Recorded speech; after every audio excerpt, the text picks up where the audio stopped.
અમારા સંવાદદાતા સચિન પાટીલ લાઈવ જોડાઈ ગયા છે વધુ અપડેટ સાથે। સચિન, જણાવશો કે જે પ્રકારની વિગતો સામે આવી રહી છે, પિતા પુત્ર બંને આરોપીની ધરપકડ કરી લેવામાં આવી છે, હવે આગળ શું કાર્યવાહી કરવામાં આવશે પોલીસ દ્વારા?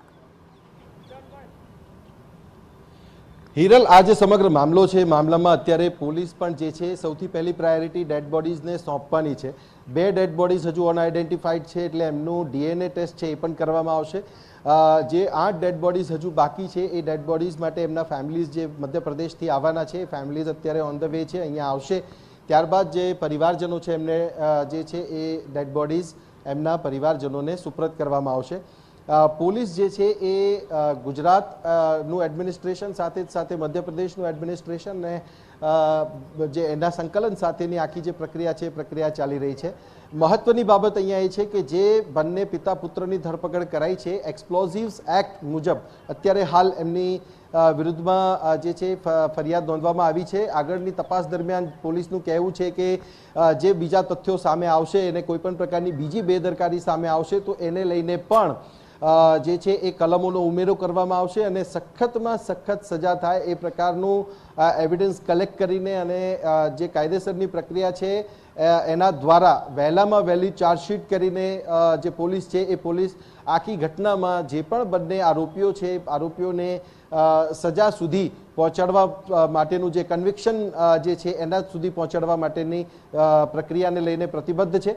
મારી બરાબર પાછળ તમે જોશો હિરલ અત્યારે તો આ જે ડેડ બોડીઝ છે, ડેડ બોડીઝ હજુ જે બાકી છે એમને લઈને જે પ્રક્રિયા છે પ્રક્રિયા હાલ કરવામાં આવી રહી છે અને કોઓર્ડિનેશન સાથે જે કોફિન છે, કોફિનમાં જે ડેડ બોડીઝ છે એમને અહીંયાથી રવાના પણ કરવામાં આવી છે। જે 10 જેટલી ડેડ બોડીઝ રવાના થઈ છે એ ડેડ બોડીઝ ની સાથે સાથે પોલીસની જે ટીમો છે એ પણ એસ્કોર્ટ સાથે એમના ઘર સુધી જે છે એ એમને પહોંચાડશે અને ત્યારબાદ જે છે તેઓ ત્યાંથી પરત ફરશે। બીજી જે ડેડ બોડીઝ છે એને માટે પણ એ જ પ્રકારની પ્રક્રિયા જે છે હાથ ધરવામાં આવશે।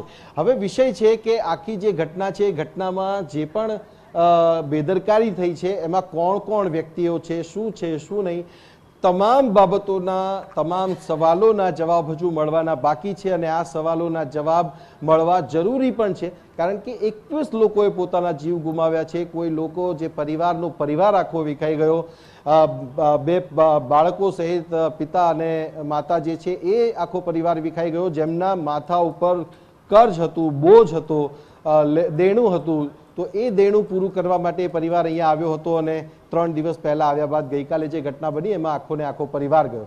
આ જ રીતે બીજા પરિવારોની પણ આ જ પ્રકારની સ્થિતિ છે। એટલે જે ઘટના બની છે એ ઘટનામાં આ જે પણ બેદરકારી અહીંયા થઈ છે કે જે પણ ગુનાહિત કૃત્ય અહીંયા થયું છે ત્યારે એ ખરેખર ખૂબ શરમજનક અને નિંદનીય છે।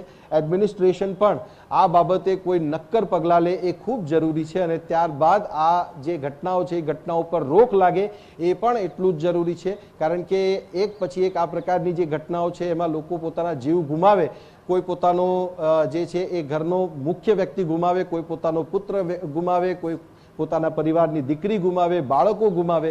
આ ઘટનાક્રમ પર હવે રોક લાગવી જોઈએ અને આ સમયની પણ માંગ છે અને હવે બસ બહુ થયું। હિરલ, બિલકુલ સચિન, માહિતી બદલ આપનો આભાર। તો ડીસામાં જે પ્રકારની ઘટના બની છે તે મામલે આગામી સમયમાં પણ ખુલાસા થઈ શકે છે। મધ્યપ્રદેશના કેબિનેટ મિનિસ્ટર પહોંચ્યા ડીસા ખાતે। નગરસિંહ ચૌહાણે પીડિત પરિવારોની મુલાકાત લીધી। બ્લાસ્ટના 21 મૃતકોનું પેનલ પીએમ કરવામાં આવ્યું। પરિવારજનોને મૃતદેહો સોંપવાની પ્રક્રિયા હવે શરૂ કરાઈ છે। મૃતદેહોને લઈ જવા માટે એમ્બ્યુલન્સની પણ વ્યવસ્થા કરવામાં આવી છે। 10 મૃતદેહોને મધ્યપ્રદેશના દેવાસ કરાયા છે રવાના। આ સાથે જ હરદા જિલ્લાની ટીમ આવ્યા બાદ ત્યાં મૃતદેહો રવાના કરવામાં આવશે। ગુજરાત પોલીસ એસ્કોર્ટ સાથે એમ્બ્યુલન્સને પણ મધ્યપ્રદેશ પહોંચાડશે।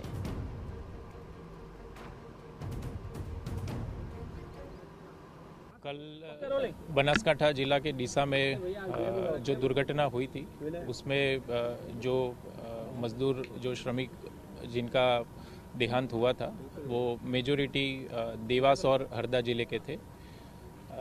कल रात को मध्य प्रदेश के मंत्री श्री, वहाँ के उच्च अफसर और वहाँ के स्थानीय प्रशासन के अधिकारी यहाँ पर आए थे जिनकी भी दुखद मृत्यु हुई है उनके परिवारजन भी यहाँ पर डीसा सिविल हॉस्पिटल में आए थे और देवांश जिले के जो 10 लोग हैं जिनका ये दुर्घटना में मृत्यु हुआ था उनके परिवारजनों की हाजिरी में आइडेंटिफिकेशन की जो प्रोसेस है वो पूरा करके अभी एम्बुलेंस के द्वारा उनके जो वतन है मूल निवास स्थान है वहाँ के लिए भेजा गया है। ડીસા દીપક ટ્રેડર્સમાં બ્લાસ્ટ થયેલી ઘટના બાદ જે પણ મૃતકો છે મૃતકોની જે ડેડ બોડીઝ છે એને અત્યારે લઈ જવા માટેની જે પ્રક્રિયા છે શરૂ થઈ છે। આપ જોશો કે કેબિનેટ મિનિસ્ટર નગરસિંહ ચૌહાણ પણ અહીંયા આવ્યા છે, એની સાથે સાથે બલવંતસિંહ ચૌહાણ જે મિનિસ્ટર છે ગુજરાતના એ પણ અહીંયા હાજર છે। આ સાથે જે પણ એડમિનિસ્ટ્રેટિવ ઓફિસર્સ છે તેઓ પણ અહીંયા પહોંચ્યા છે।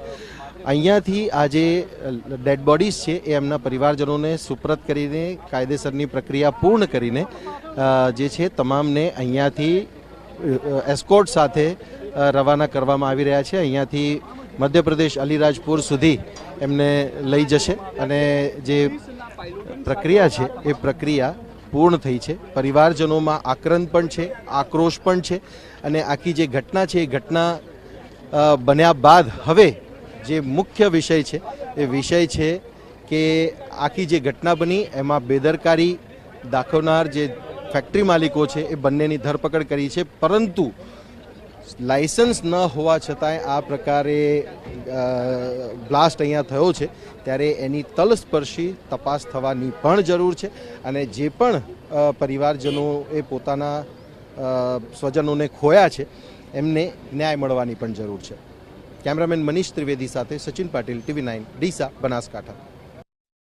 ગુજરાત પોલીસની ટીમ પણ એમ્બ્યુલન્સ સાથે એસ્કોર્ટ માટે રવાના થઈ છે। દરેક મૃતકના ઘર સુધી મૃતદેહ પહોંચાડાશે। તો આજે વહેલી સવારે મધ્યપ્રદેશના cabinet minister Nagarsinh Chauhan Deesa civil hospital પહોંચ્યા। તેમણે જણાવ્યું હતું કે આ દુઃખદ પરિસ્થિતિમાં બંને રાજ્યની સરકાર સાથે મળીને કામ કરી રહી છે। પીડિત પરિવારોને ન્યાય મળે અને જવાબદારોને કડક સજા મળે। અમારા સંવાદદાતા રોનક લાઈવ જોડાઈ ગયા છે વધુ અપડેટ સાથે। રોનક, જણાવશો કે જે પ્રકારની ઘટના ડીસામાંથી સામે આવી છે તેવી જ અનેક ફેક્ટરીઓ હવે અમદાવાદની આસપાસ પણ ધમધમી રહી છે। જે બિલકુલથી અમદાવાદની નજીક આવેલું ગામ વાંચ કે જે મિની શિવાકાશી તરીકે પણ જાણીતું છે, અહીંયા સમગ્ર વર્ષ દરમિયાન જે ફટાકડા છે તે તૈયાર કરવામાં આવે છે। મારી પાછળના દ્રશ્ય જોઈ રહ્યા છો, આ ગામમાં 70 થી વધુ જે ફટાકડા તૈયાર કરતી ફેક્ટરીઓ છે તે આવેલી છે।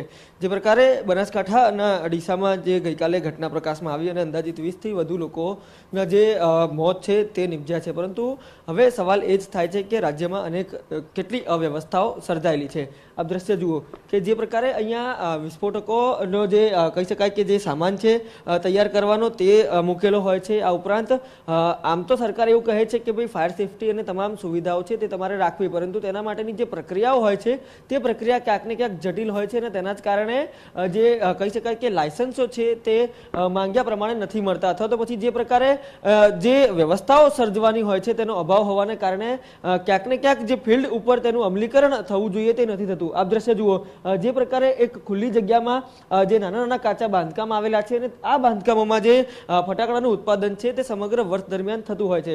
આપ આ જે દ્રશ્યો જુઓ, આ જે ફટાકડા બનાવવાનું જે છોટા છોટા સામાન છે તે છે,